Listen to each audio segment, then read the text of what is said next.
Fever dub! Bow, bow, bow. Dub in the chat. A W. Ha.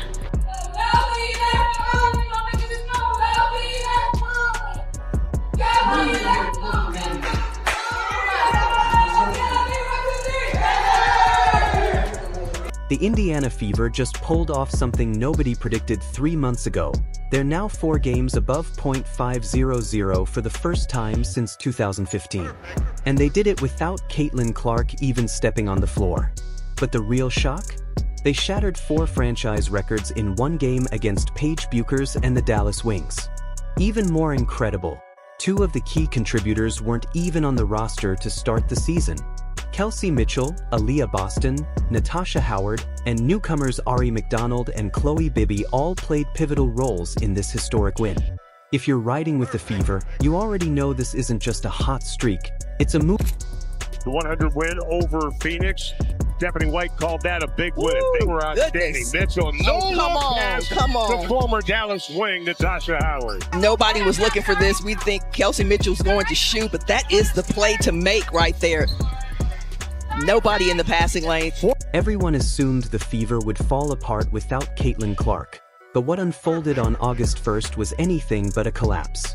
With Clark sidelined for the 6th straight game due to a lingering groin injury from July 15th and no clear return date in sight, all eyes were on Indiana. Meanwhile, the Dallas Wings moved the game to the American Airlines Center, home of the Mavericks, with Paige Bueckers ready to lead a desperate team that had lost 8 of their last 10. The stakes were high. Without their star on the court, could the Fever keep their momentum alive? Wins in a row, a season high. Just how have you been able to find that rhythm over this stretch?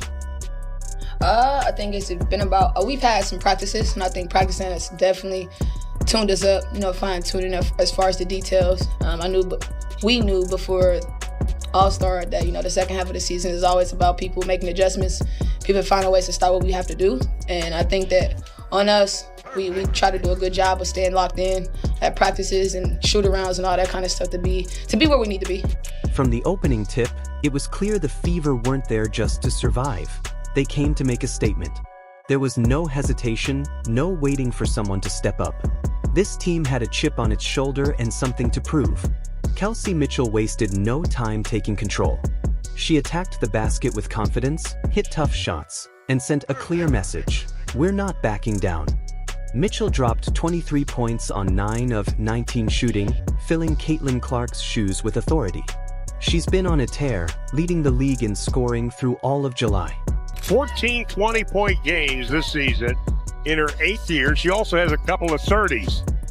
And Mitchell trades the 3. Now have a little bit of an advantage in the paint, and they need to keep doing that. That time, Dejanay went for the steal, and Mitchell kept it away from her. Would not have taken that call so gently, shall we say. Kalani Brown was her buffer last year. Is Mitchell all the way to the hole? So you stick together, communicate on defense. This is a high-octane offensive team. Beautiful pass. Mitchell was so sure of that. After she passed it, she started running down the other end. But Paige Bueckers wasn't going down quietly. The rookie standout answered with 22 points on 7 of 14 shooting, along with 4 rebounds, 4 assists, and 2 steals. She was the only Wings player to hit double figures, reminding everyone why she's already seen as a true 3-level scorer in her debut WNBA season. What followed was a tense back and forth that kept the arena on edge. But the free throw disparity quickly became the story. Dallas attempted 25 free throws to Indiana's 13, a nearly 2-to-1 ratio. Fans flooded social media, calling out questionable officiating and accusing Bueckers of selling contact to bait whistles. Even Wings coach Chris Kleins didn't hold back, voicing frustration with the referees post-game.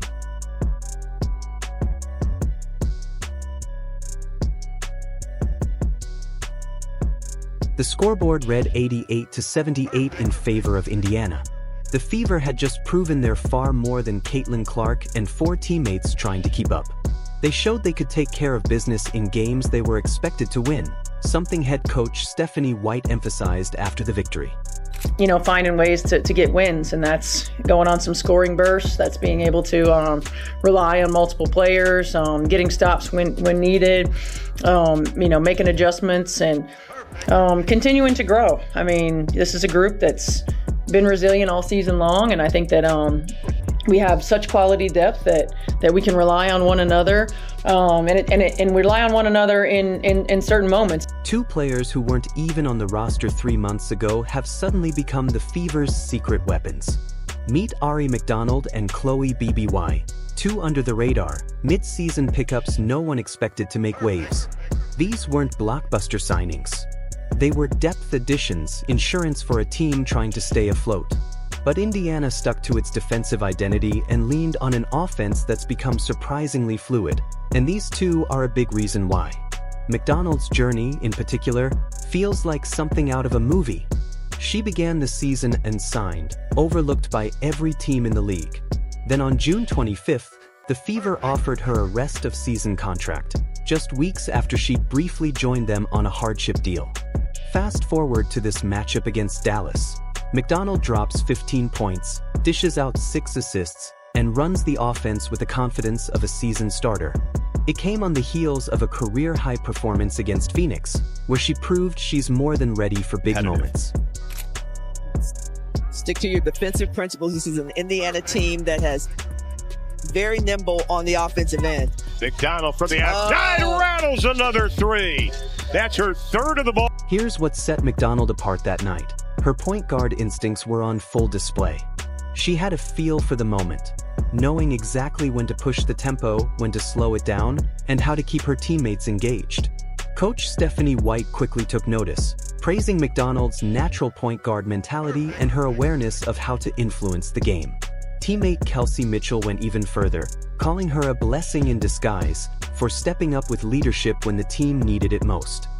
Yeah, I mean, I think the biggest thing with Ari is that she's dependable, and she's dependable not always for production, but she understands the impact that she can make in the game, and she understands how to do it. You know, starting it on the defensive end, pushing pace, dictating tempo, getting to the rim, creating shots for her teammates, you know, all of those things. And she's got an incredible awareness. And so she understands when she's hot, and she understands when somebody else is hot and how to get them the ball. But I've just been really proud to see her confidence grow in our system and the ownership that she's taking in being that leader on the floor for us. Other players to operate. Coach White. Then there's Chloe BBY, who wasted no time making an impact. In limited minutes off the bench, she drained 2 clutch three-pointers, momentum-shifting shots that gave the Fever much-needed breathing room. These weren't flukes, they were timely, confident plays that changed the flow of the game. BBY's floor spacing ability opened up driving lanes and created space for her teammates to work. Coach Stephanie White praised her seamless fit, noting that BBY came in understanding how to make smart plays and stayed ready to shoot when the moment called for it. I'd say Boston, the rebound to Mitchell. McDonald splits the D. Bibby, this is where she's good. She can extend the defense, and she's done it. For that nice jumper. Bueckers again, another double-digit game, 6 in the quarter. Here's Bibby, launches, buries the 3. Bibby, don't do him like that. But here's where it gets really interesting. After just 2 games with the team, BBY earned herself a rest-of-season contract. The Fever saw enough in those brief minutes to lock her in for the remainder of the year. She filled a specific need that Coach White had been looking to address. Chloe's a stretch forward. She's a shooter, White said, emphasizing how BBY's skill set aligned perfectly with what the team was missing. You signed Chloe Bibby to a rest-of-season contract today. Just what impressed you about her on that 7-day and those 2 games she played in? Well, number one, just the way that she fit in right away. She gives us a different look from that forward position with her ability to stretch the floor. And particularly in 2 games where we really needed to create space for AB to go to work inside, she was able to do that for us. She came in and she learned the system right away. It just was such an easy transition, and she's produced. These 2 under-the-radar additions became game-changers during the Fever's most successful stretch since 2015. Ari McDonald brought the steady point guard leadership the team had been missing, while Chloe BBY provided crucial floor spacing that opened up the entire offense. Coach Stephanie White's system finally clicked. Because McDonald and BBY didn't just fill roles, they embraced them immediately and delivered without hesitation.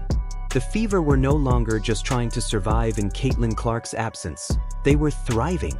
And it wasn't just about these two newcomers.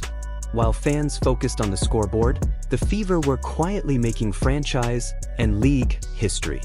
In one night, 4 major milestones were shattered. These weren't just standout performances, they were record-breaking moments that redefined what this team is capable of. The most jaw-dropping? Aaliyah Boston and Natasha Howard became the first teammates in WNBA history to each record at least 10 points, 10 rebounds, 5 assists, and 2 steals in the same game. Let that sink in. No pair had ever done it before. Boston finished with 12 points, 11 rebounds, 5 assists, 3 steals, and a block. Howard posted 11 points, 16 boards, 5 assists, 2 steals, and a block of her own. Watch the attention Boston gets. Opens up a lot for the guards. Here's Boston. Bueckers had nothing she could do. No rebound Howard. That's rebound number 9 to go along with her 9 points. Beautiful dish inside to Boston. We'll do is share the basketball here. Just a little dump down to Boston.